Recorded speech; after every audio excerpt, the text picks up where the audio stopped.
Imagine living in a town where the ocean provides everything: food, jobs, identity.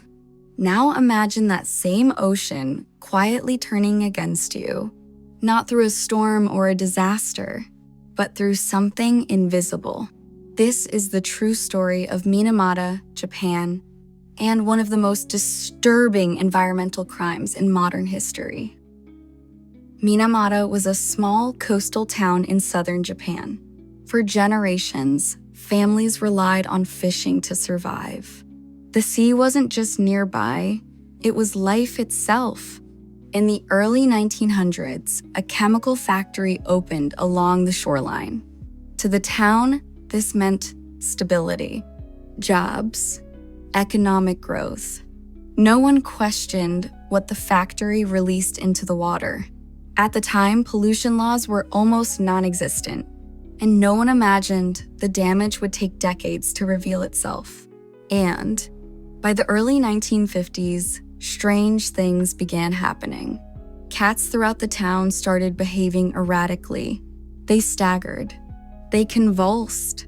Some threw themselves into the sea. Locals believed it was a disease affecting animals. They had no reason to think it would spread to humans. Then children began showing symptoms. They lost coordination. Their speech slurred. Their bodies shook uncontrollably. Some could no longer walk. Others could no longer eat without assistance. Doctors were confused. Officials dismissed concerns.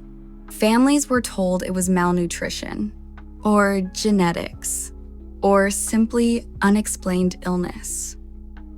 As years passed, the condition worsened. Babies were born with severe neurological damage. Some never learned to speak. Some never learned to walk. Parents watched their children deteriorate and had no explanation. Despite mounting evidence, the factory continued operating as usual. Eventually, scientists identified the cause. The factory had been dumping methylmercury into the bay for decades. The toxins settled into the water. Fish absorbed it. Larger fish ate smaller ones. The poison intensified as it moved up the food chain. By eating seafood, the foundation of their diet, the people of Minamata were poisoning themselves daily. Internal documents later revealed the company knew this. They understood the danger. They chose not to stop. When the truth became public, the damage was already irreversible. Thousands were affected. Many died. Others lived with permanent disabilities. Victims were required to prove their illness met strict criteria to receive compensation. Some families were denied help entirely. The dumping eventually stopped. The suffering did not.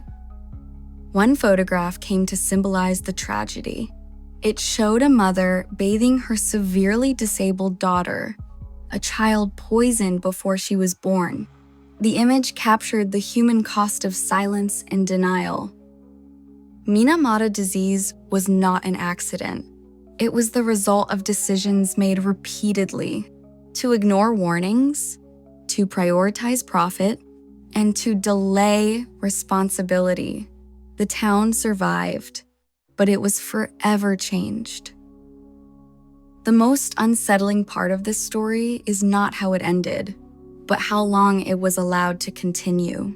Because the most dangerous crimes are not always violent.